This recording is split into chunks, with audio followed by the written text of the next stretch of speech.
하나님의 성전에 찾아오지 못하고 또 병상에서 또 각처에서 같이 이 시간을 함께하는 우리 모든 믿음의 식구들에게도 하나님의 은혜와 축복이 함께하기를 주님의 이름으로 축원합니다. 오늘 말씀의 제목은 아주 독특합니다. 같이 읽어볼까요? 시작. 미련함. 세상에 이런 제목을 정할까요? 네, 이 미련함에 대한 이 속담이 있습니다. 같이 한번 읽어볼까요? 시작. 미련한 똥구멍에 불송곳이 안 들어간다. 이런 속담 여러분 들어봤습니까? 이런 말이 왜 나올까요? 고집이 세고 어리석은 사람은 아무리 호되게 다루어도 잘잘못을 가릴 줄 모른다는 그러한 뜻입니다. 아무리 얘기해도 말을 안 들어먹는 거예요. 지 고집대로 그냥 계속 하는 거예요. 그 다음에 또 미련한 송아지 백정을 모른다.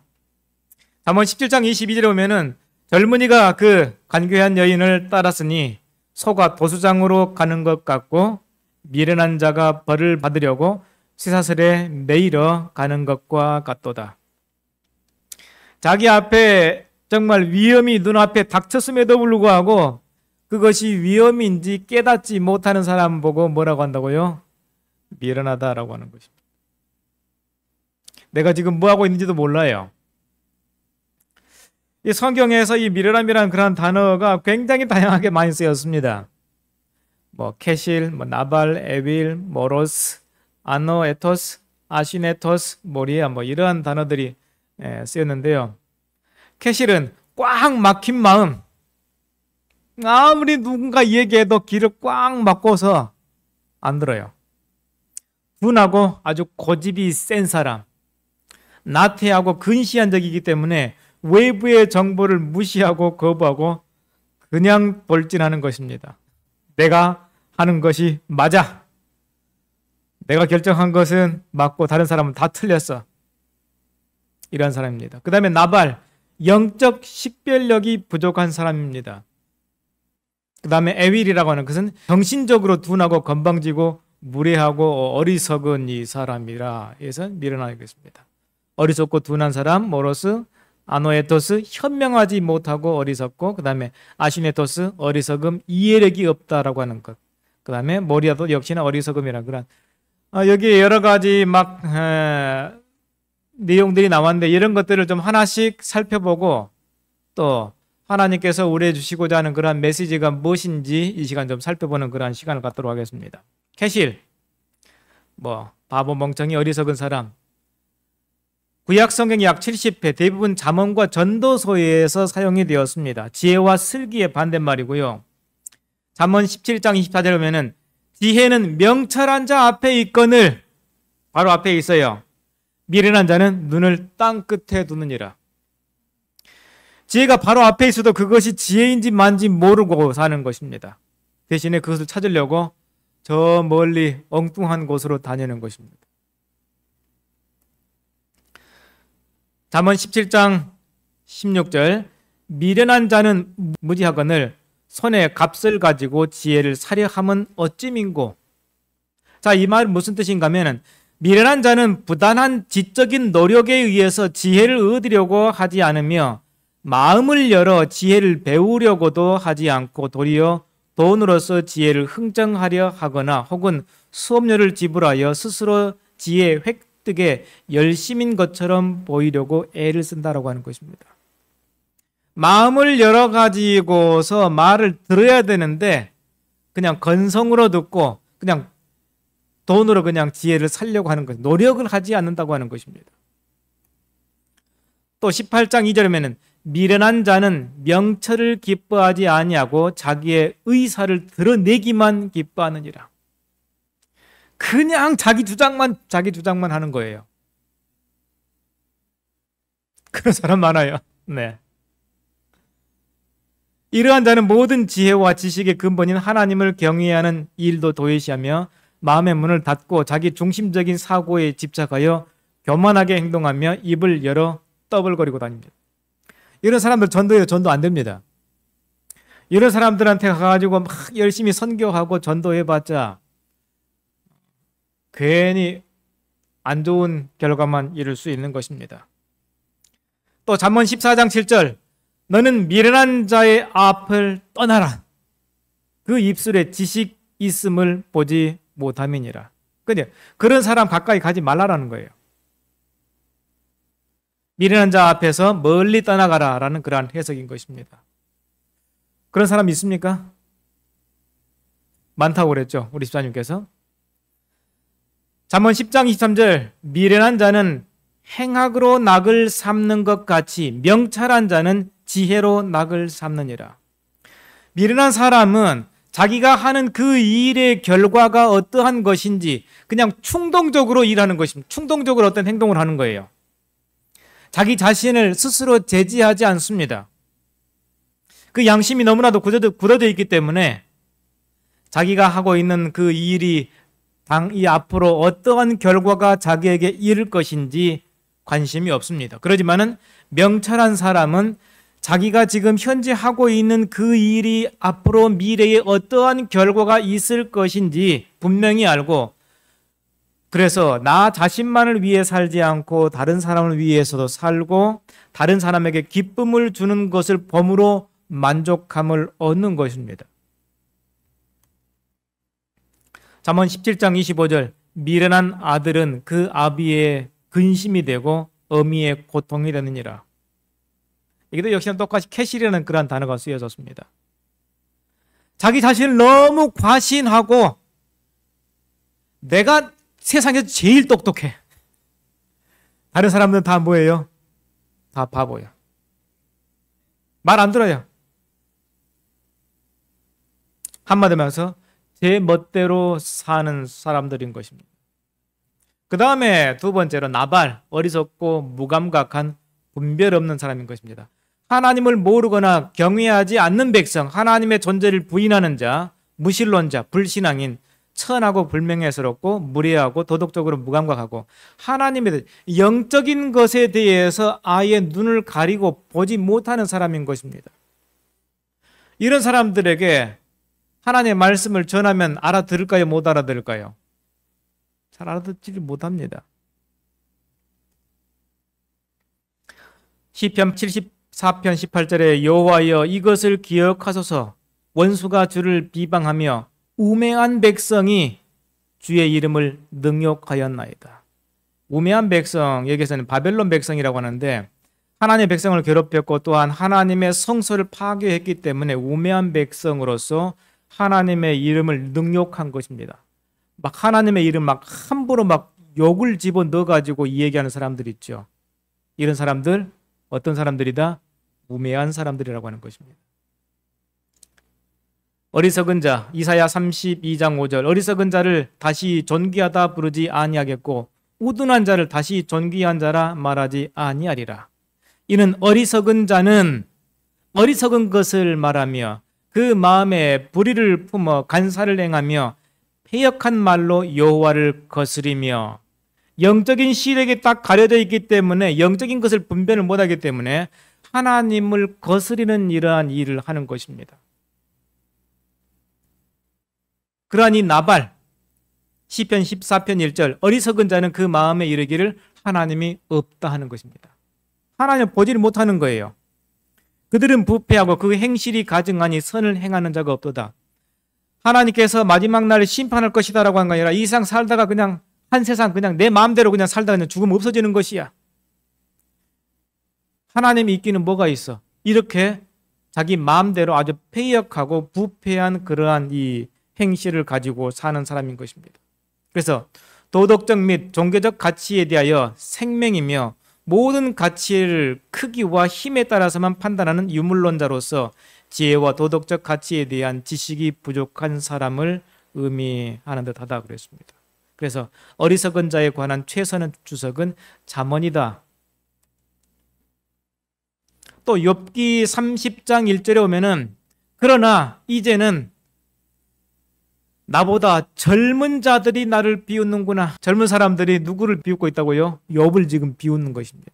욥은 나이가 많고 그런데 젊은 사람들이 와가지고 한때 잘 살다가 쫄딱 망했네 해가지고 막 욥에 대해서 비난하고 비웃는 것입니다. 그들의 아비는 내가 보기에 내 양떼를 지키는 개 중에도 둘만하지 못한 자들이니라. 무슨 말입니까 이 말이?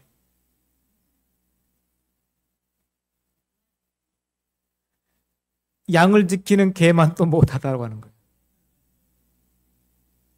그들은 본래 미련한 자의 자식이요 이름 없는 자들의 자식으로서 고토에서 쫓겨난 자들이니라.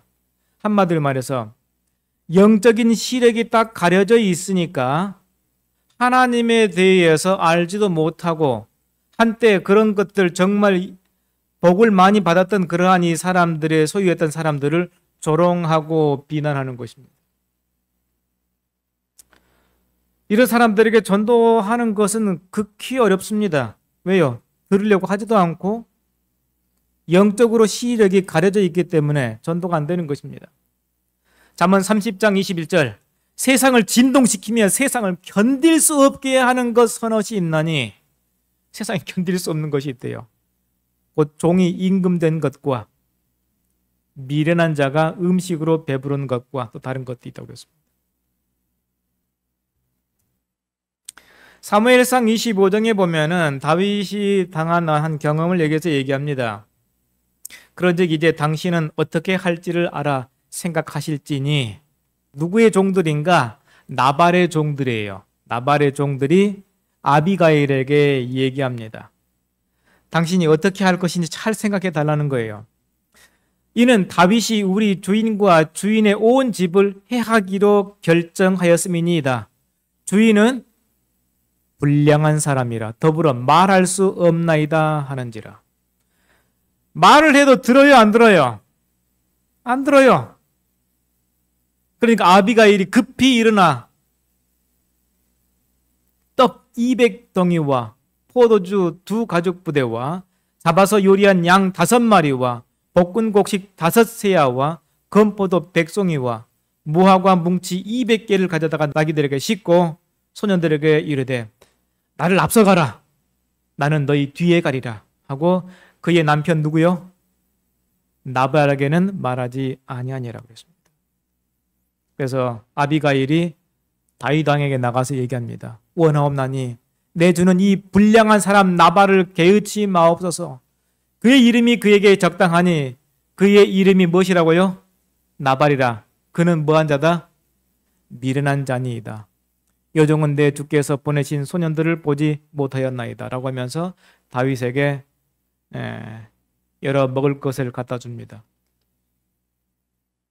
한마디 말해서 나발이라는 그러한 말은 미련한 자라고 얘기하고 있습니다. 그 다음에 또 세 번째 에윌, 어리석은 자, 바보, 도덕적 결함이 있는 자, 판단력이 부족하여 일반적으로 타락해 있다라고 했습니다. 무례한 사람, 지혜를 경멸하는 사람, 훈계를 멸시한 사람. 한마디로 말해서 지혜나 훈계나 다른 사람이 얘기하는 것을 일절 귀를 닫고 듣지 않는 사람들이 어떤 사람이라고요? 미련한 사람, 어리석은 사람이라는 것입니다. 어떤 이 순서를 정하자면은 캐실이 정말 답답하고 그냥 기가 꽉 막힌 사람이고 그 다음 에윌, 그 다음 나발입니다. 두 번째로 이 에윌, 잠언 1장 7절 여호와를 경외하는 것이 지식의 근본이거늘 미련한 자는 지혜와 훈계를 멸시하느니라. 지혜와 훈계를 멸시하면은 어떤 사람이 된다고요? 미련한 사람이 되는 것입니다. 잠언 15장 5절 아비의 훈계를 업신여기는 자는 미련한 자요. 잠언 14장 9절 미련한 자는 죄를 심상히 여겨도 정직한 자 중에는 은혜가 있느니라. 그래서 에윌이 나와 있는 그러한 이 말씀 가운데에는 지혜와 훈계의 말씀들을 안 듣는 것입니다. 자기가 생각한 대로 그냥 살아가는 거예요. 일절 누구에게 말도 듣지 않고 그곳이 정말 이 불지옥으로 들어가든 상관하지 않는 것입니다. 그 다음에 네 번째 모로스입니다. 어리석은 우둔한 분별력의 결은 지식의 결핍과 관련되어 있다. 마음이 교란된 상태, 자신의 욕망에 영향을 받아 행동할 경우 그 행동에 대해 사용하는 것입니다. 그냥 자기의 이익을 위해서 행동하다 보면은 어리석은 일을 하게 된다라고 하는 것입니다. 전체적으로 보지 못하고 굉장히 시야가 좁아진 상태로 행동하기 때문에 지혜롭지 못하는 것입니다. 그래서 반면은 지혜로운, 슬기로운 그러한 뜻이 되는 것입니다. 마태복음 5장 22절 나는 너희에게 이르노니 형제에게 노하는 자마다 심판을 받게 되고 형제에 대하여 라가라 하는 자는 공회에 잡혀가게 되고 미련한 놈이라 하는 자는 지옥불에 들어가게 되리라. 그러니까 미련한 놈이라고 욕을 하면 됩니까? 안 됩니까? 안 돼요. 제 아무리 미련하게 보인다 할지라도 하나님께서 은혜 베푸시기를 그 사람을 위해서 간구해야지 아이 좀 미련한 인간이라고 얘기하면 안 되는 것입니다. 그 다음에 어떤 사람이 미련한 사람인가? 마태복음 7장 24절 그러므로 누구든지 나의 이 말을 듣고 행하는 자, 듣고서 그대로 따라 사는 거예요. 하나님 말씀대로. 그 집을 반석 위에 지은 지혜로운 사람 같으니 비가 내리고 장수가 나고 바람이 불어 그 집에 부딪히되 무너지지 아니하나니 이는 주추를 반석 위에 놓은 까닭이요 나의 이 말을 듣고 행하지 아니하는 자는 그 집을 모래 위에 지은 어리석은 사람 같으리니 비가 내리고 창수가 나고 바람이 불어 그 집에 부딪힘에 무너짐이 심하니라. 그래서 결국 어리석고 미련한 사람들의 특징은 뭔가? 길을 딱 막고 그 다음 뭐예요? 내 고집대로 그냥 그렇게 살아가는 것입니다. 지혜로운 사람은요, 귀를 열고 하나님의 말씀을 마음으로 받아들이고 하나님의 뜻에 따라서 하나님의 말씀에 따라서 순종하는 사람인 것입니다. 마태복음 25장 1절에 그때의 천국은 마치 등을 들고 신랑을 맞으러 나간 열처녀와 같다 하리니 여기에도 미련한 사람이 있네요. 신앙을 하는데 그 중에 5은 뭐하고요? 미련하고 5은 슬기 있는지라 미련한 자들은 등을 가지되 기름을 가지지 아니하였고 슬기 있는 자들은 그릇에 기름을 담아 등과 함께 가져갔더니 신랑이 더디옴으로 다 졸며 잘세 밤중에 소리가 나되 보라 신랑이로다 맞으러 나오라 하며 이에 그 처녀들이 다 일어나 등을 준비할세 미련한 자들이 슬기 있는 자들에게 이르되 우리 등불이 꺼져가니 너희 기름을 좀 나누어 달라 하거늘 슬기 있는 자들이 대답하여 이르되 우리와 너희가 쓰기에 다 부족할까노니 차라리 파는 자들에게 가서 너희 쓸 것을 사라 하니. 그래서 슬기 있는 사람들은 예상 밖에 어떠한 일이 생긴다 할지라도 그것을 대비하며 준비하는데 미련한 사람들은 뭐 한다고요?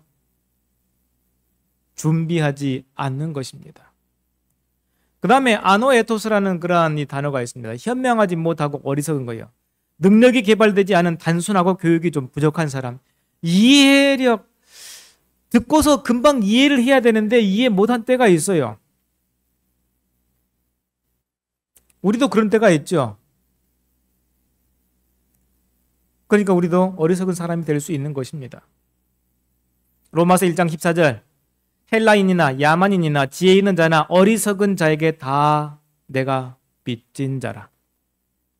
갈라디아서 3장 1절 어리석도다 갈라디아 사람들아 예수 그리스도께서 십자가에 못 박히신 것을 너희 눈앞에 밝히 보이거늘 누가 너희를 꾀더냐? 너희가 이같이 어리석으냐? 왜 그렇게 깨닫지 못하냐 이 말인 거예요. 성령으로 시작하였다가 이제는 육체로 마치겠느냐? 우리도 어떤 때에는 이렇게 될 위험성이 있다고 하는 거예요. 디모데전서 6장 9절 부하려 하는 자들은 시험과 올무와 여러 가지 어리석고 해로운 욕심에 떨어지나니 뭐 하려고 할 때? 부자가 되려고 할 때에 사람이 어리석어진다 이 말이에요. 그러니까 부자가 되려고 하면은 내가 바보가 될 가능성이 높구나 라고 우리는 생각할 필요가 있습니다. 그래서 해로운 욕심에 떨어지나니 곧 사람으로 파멸과 멸망에 빠지게 하는 것이라. 부자가 되려고 하면 결국 우리가 파멸과 멸망에 이르는 어리석은 사람이 될 수 있음을 경고하고 있습니다. 그 다음에 아시네토스라는 그런 단어가 있는데 역시나 여기 이해력이 없는 거예요. 이해를 잘 못하는 것입니다. 로마서 1장 21절 하나님을 알되 하나님을 영화롭게도 아니하며 감사하지도 아니하고 오히려 그 생각이 허망하여서 미련한 마음이 어두워졌나니 스스로 지혜 있다 하나 어리석게 되어 썩어지지 아니하는 하나님의 영광을 썩어질 사람과 새와 짐승과 기어다니는 동물 모양의 우상으로 바꾸었느니라. 하나님을 영화롭게 아니하고 감사하지 않고 살면은 그 생각이 허망하여지는 것입니다. 항상 감사해야 됩니다. 하나님을 영화롭게 해야 돼요. 그렇게 하지 않으면 우리가 미련하게 되고 어리석게 될 수 있는 것입니다. 그래서 마태복음 15장에 무리를 불러 이르시되 듣고 깨달으라. 이해를 못하는 사람들이기 때문에 듣고 좀 깨달으라는 거예요.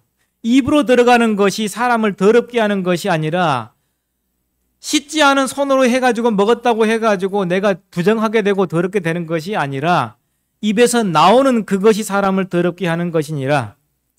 15절 베드로가 대답하여 이르되 이 비유를 우리에게 설명하여 주옵소서. 여러분도 이해를 했습니까? 만약에 이해를 했다면 상관없지만 베드로처럼 이해를 못할 때가 많이 있습니다. 다른 제자들도 다 마찬가지예요. 예수께서 이르시되 너희도 아직까지 깨달음이 없느냐? 아시네토스라는 이 단어가 여기에 쓰였습니다. 너희도 그렇게 이해를 못하느냐? 하나님께 답답하신 것이에요. 입으로 들어가는 모든 것은 배로 들어가서 뒤로 내버려지는 줄 알지 못하느냐라고 말씀하고 있습니다. 그래서 우리가 듣고 말씀을 보고 이해하기 위해서 노력해야 되는 것입니다. 그 다음에 모리아라고 하는 단어가 있는데 어리석다는 거예요. 모로스에서 나온 단어이고요. 우둔한, 둔감한, 어리석은. 그러니까는 역시나 이 전 단어와 비슷합니다.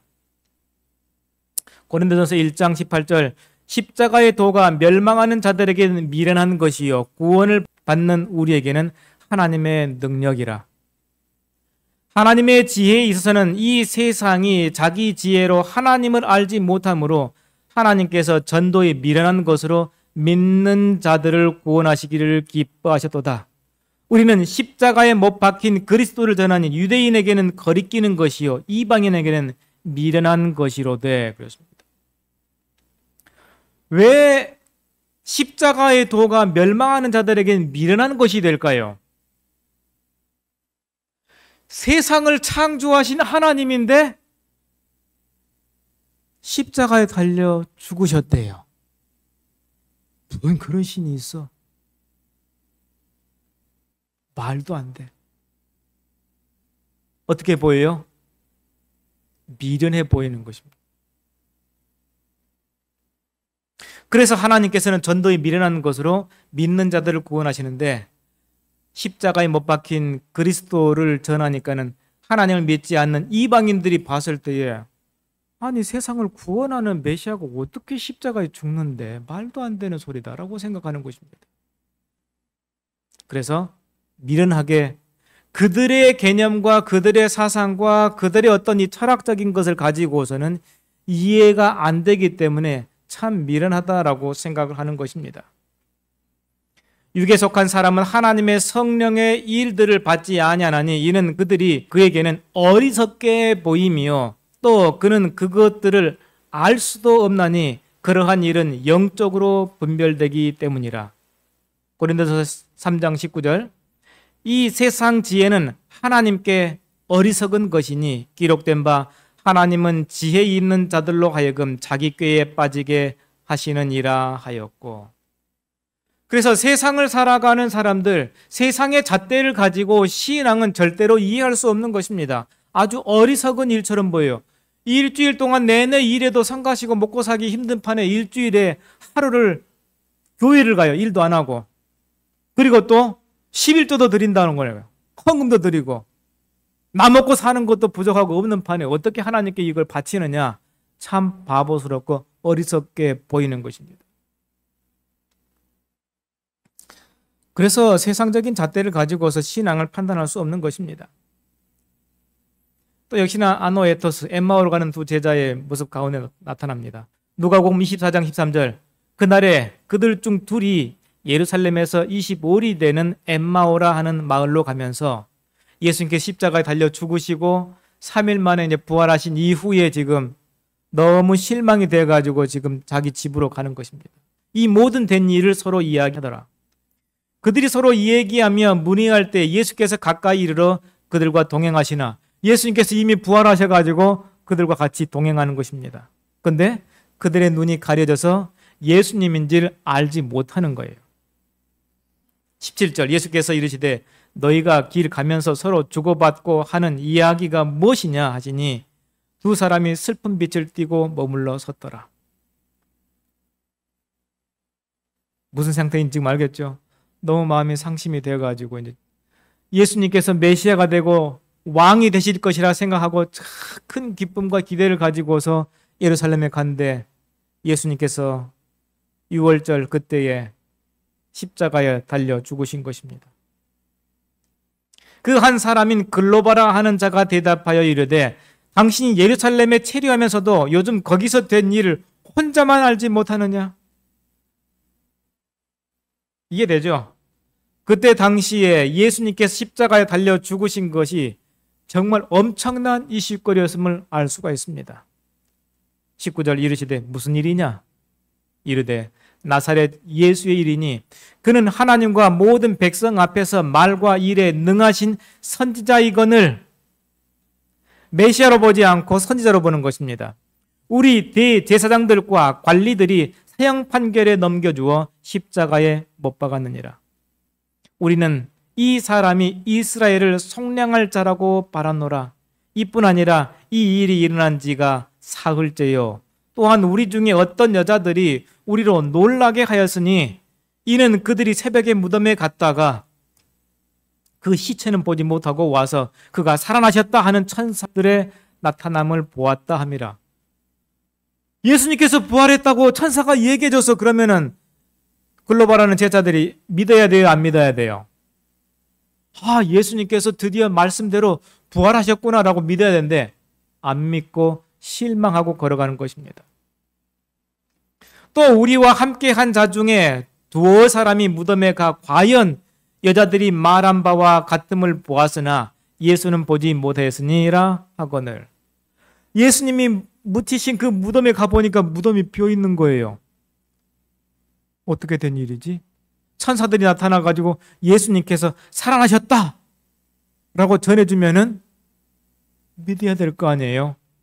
안 믿는 것입니다. 25절 이르시되 뭐하고? 미련하고 선자들이 말한 모든 것을 마음에 더디 믿는 자들이요. 우리도 그럴 수 있어요. 그리스도가 이런 고난을 받고 자기의 영광에 들어가야 할 것이 아니냐 하시고 예수님께서 보였을 때 얼마나 답답했을까요? 예수님께서 부활해가지고 다락방에 모여있을 때 예수님께서 딱 나타났으니까는 너에게 평안이 있을지어다라고 하니까 제자들이 믿었습니까? 안 믿었습니까? 안 믿었어요. 안 믿는 것입니다. 하도 안 믿으니까는 여기 뭐 먹을 것이 없느냐? 하고 하니까는 생선 한 토막을 딱 드리니까는 드시는 것입니다. 그 자리에 누가 없었는가? 도마가 없었어요. 도마가.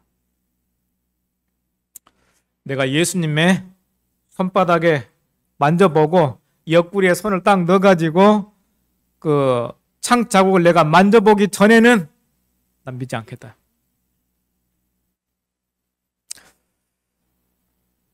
어떻게 보면 이 도마가 이 세상에 믿음 없는 사람들을 이 대변해가지고 얼마나 좋은 일을 했는지 몰라요.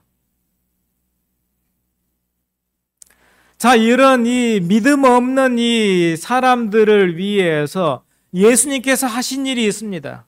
이 미련한 사람들을 위해서. 우리도 미련합니까? 우리도 미련해요. 이 어리석고 미련한 이 사람들을 위해서 예수님께서 하신 일이 있는데 한번 볼까요? 27절 다 같이 읽겠습니다. 시작. 이에 모세와 모든 선지자의 글로 시작하여 모든 성경에 쓴 바 자기에 관한 것을 자세히 설명하시니라. 자세히 설명하니까는 정말 대책 없고 귀를 꽉 막고 이해 못하는 사람이란 모르는데, 자세히 설명해 주니까 그들과 함께 음식 잡수실 때에 떡을 가시사 축사하시고 떼어 그들에게 주시니 그들의 눈이 밝아져 그인 줄 알아보더니, 그 즉시 예루살렘 성을 향해서 이 두 사람이 달려가는 것입니다. 그래서 우리의 어리석음을 해결하기 위하고 이 문제를 해결하기 위한 가장 좋은 방법은 자세히 읽고 자세히 보는 것입니다. 잠언 8장 5절 어리석음의 해결책이 나와 있습니다. 다 같이 읽겠습니다. 시작. 어리석은 자들아 너희는 명철할지니라. 미련한 자들아 너희는 마음이 밝을지니라. 너희는 들을지어다. 우리가 듣지 않으면 뭐 한다고요? 미련한 사람이 되는 거예요. 우리가 성경 말씀을 잘 들으면은 지혜로운 사람이 되는 것입니다. 여러분 구원 받았습니까? 어떻게 구원 받았습니까? 우리가 구원받은 이유가 있습니다. 고린도전서 1장 27절. 그러나 하나님께서 세상에 미련한 것들을 택하사, 누구요? 미련한 것 누구요? 나. 미련한 나를 택하사 지혜 있는 자들을 부끄럽게 하려 하시고, 세상에 약한 것들을 택하사, 세상에 약한 것이 누구예요? 나요. 나를 택하사 강한 것들을 부끄럽게 하려 하시고, 하나님께서 세상에 천한 것들 누구예요? 나예요. 멸시받는 거 누구예요? 나예요. 없는 것 누구예요? 나예요. 택하사 있는 것들을 패하려 하시나니, 이는 아무 육체도 하나님 앞에서 자랑하지 못하게 하려 하심이니라. 30절 정신 바짝 차리고 읽으시기 바랍니다. 너희는 하나님께로부터 나서 그리스도 예수 안에 있고, 예수는 하나님으로부터 나와서 우리에게 무엇과? 지혜와 의로움과 거룩함과 구원함이 되셨으니. 아멘.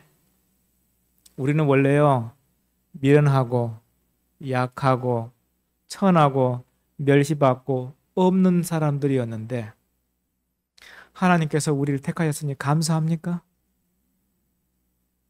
뭐 하기 위해서 그렇게 했다고요? 우리에게 지혜와 의로움과 거룩함과 구원함을 우리에게 주시는 예수 그리스도의 은혜 때문에 우리가 이렇게 사는 것입니다. 디도서 3장 3절 같이 읽겠습니다. 끝까지 같이 읽겠습니다. 시작. 우리도 전에는 뭐한 자요?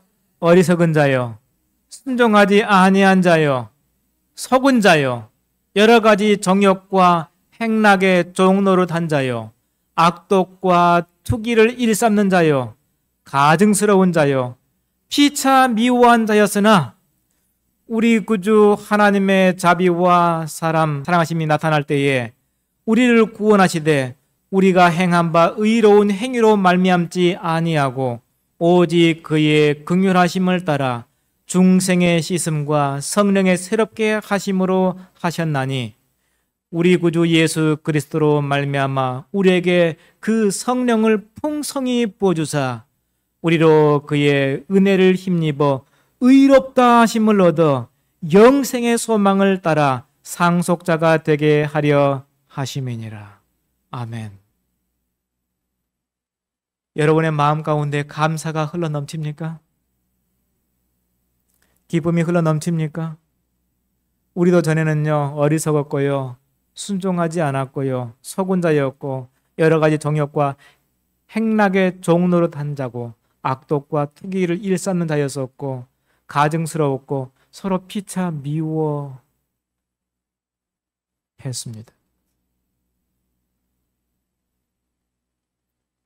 그런데 우리 구주 하나님의 자비와 사람 사랑하심이 나타나게 되니까 그 하나님의 사랑에 우리가 감동하게 되는 것입니다. 우리가 얼마나 감사하며 살아야 될까요? 우리가 너무나도 어리석고 바보스럽고 정말 그런데 우리의 귀를 열어서 하나님의 말씀을 듣게 하시고 하나님의 말씀대로 따라 살게 하시고 예수 그리스도의 십자가의 은혜로 말미암아 우리가 구원함을 받았습니다. 그러니 더욱더 우리가 서로 사랑하고 아끼는 그러한 우리 교회가 되었으면 좋겠습니다. 하나님의 은혜와 축복이 우리 모두에게 함께하기를 바라면서 말씀 마치겠습니다.